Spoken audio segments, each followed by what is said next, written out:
Thank you, Mr. Chairman, and thank you especially to the witnesses that are before us. I want to start off by saying that we agree education is pivotal for our country, and putting children and putting families first is so important, which is why this subcommittee is so important.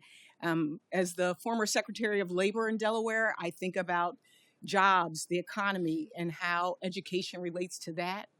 But also, as an American, I think about the history of public education in this country and why this is a tool for good citizens as well. We live in the wealthiest country on earth. No one in this country should be using decades-old textbooks that are missing pages and wearing thin. No child should be hungry in class with no breakfast to fill them and no lunch to look forward to.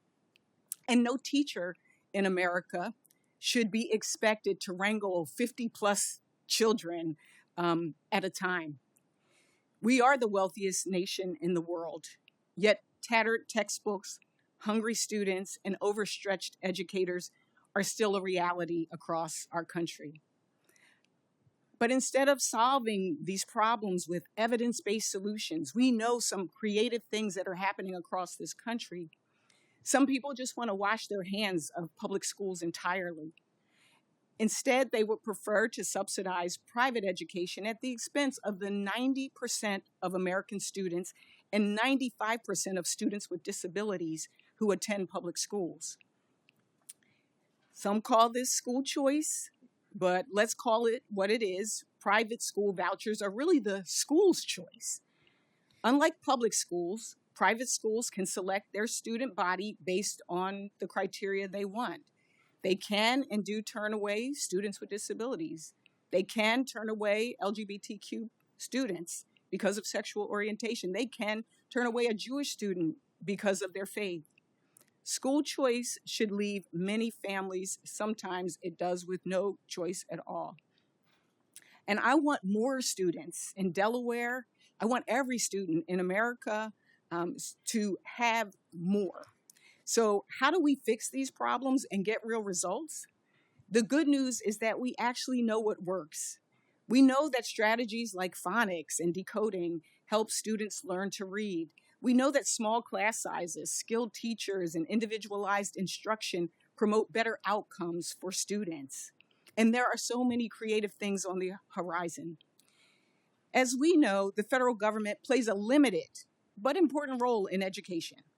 We cannot and we should not be making curriculum mandates from where we sit here in Washington, D.C.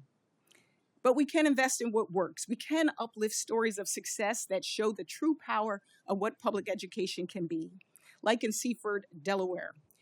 That school district is important because this school district has a high poverty rate, and they've been able to help Delaware students improve their literacy and writing scores by training educators, implementing quality curriculum, and providing extra support to students in need. If we really want a better future for more and more options for our children, then we must truly invest in public schools, and we must also make good on our promise to educate students with disabilities and fully fund IDEA. And I would welcome the opportunity to collaborate with my Republican colleagues on doing just that.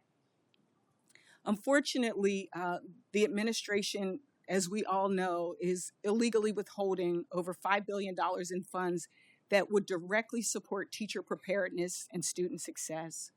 The president has proposed eliminating federal literacy grants and is trying to shut down the only department focused on improving education outcomes and protecting student civil rights.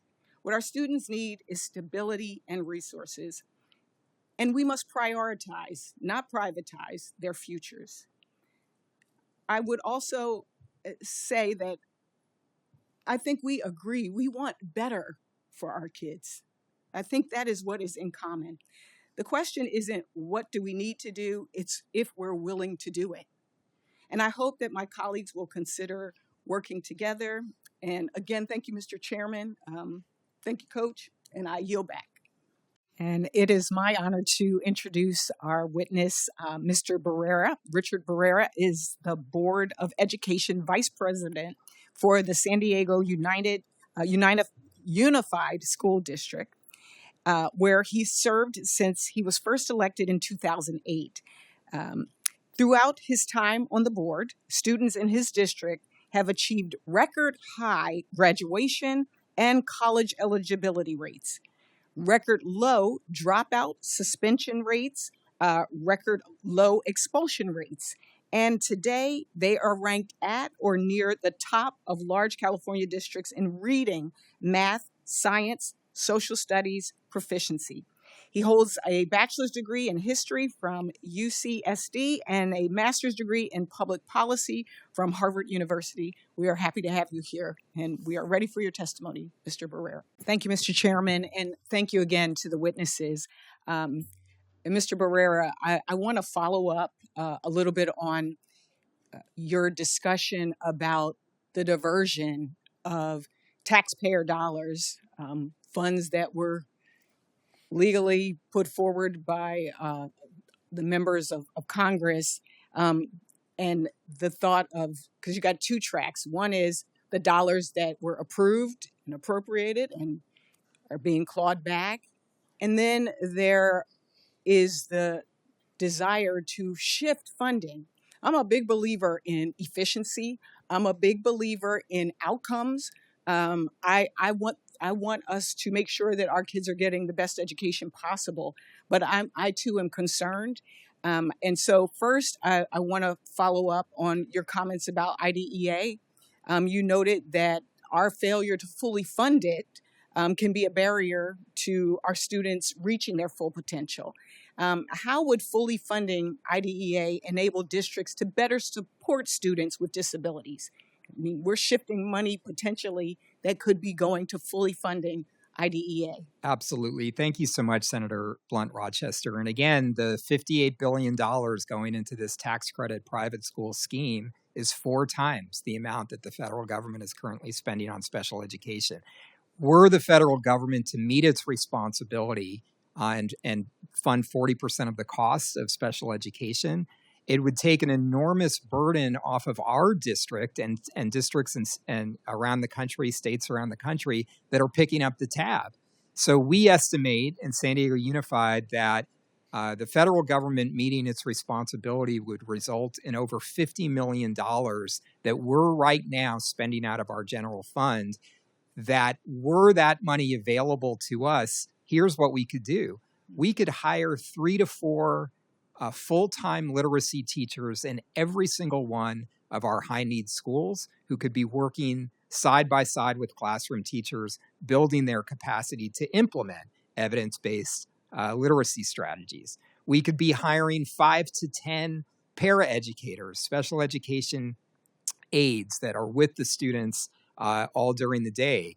So these are investments that, of course, would help students with disabilities, but would help every student in the school were the federal government to meet its responsibility. And do you think block granting IDEA, as the administration has proposed, would improve outcomes? And how would your district respond if that happened? Well, our district would respond in the way that we have always, which is to prioritize all of our students, including students with disabilities.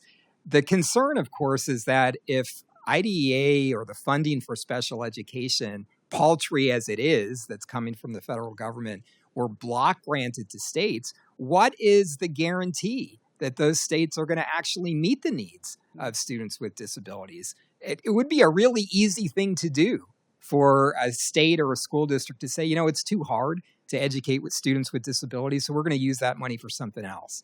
So if you don't ensure that that money is actually there to benefit students with disabilities, I think we're very likely to see a crisis in special education in the country. Earlier this month, former high-level officials from the Department of Education's Office of Special Education and Rehabilitative Services and the Office of Special Education Programs sent a letter to the Appropriations Committee urging Congress not to block grant IDEA. close the department or transfer the department's responsibilities to the Department of Health and Human Services. This letter is a bipartisan plea to Congress and has been co-signed by officials from the administrations of President Biden, Trump, Obama, George W. Bush, George Herbert Walker Bush, Ronald Reagan, Carter, Nixon, and Ford. Chair Tuberville, I ask unanimous consent that this letter be entered into the record. I asked my colleagues also to consider this and to consider your comments as we move forward with FY 2026 appropriations bills. I have more questions for the record that I will submit to you, but I end my remarks as a parent whose children graduated from Delaware Public Schools. We've done many things in our state. We have many different options. We have public school choice, we have charters, and I'm proud of the education they received, and I want more because I also have a granddaughter, my first grandchild, and I want our education system in this country to be the best. And so I hope that we can come together on this and not shift resources to places that don't need it when we have a lot of places in this country that do need the support. Thank you, and I yield back.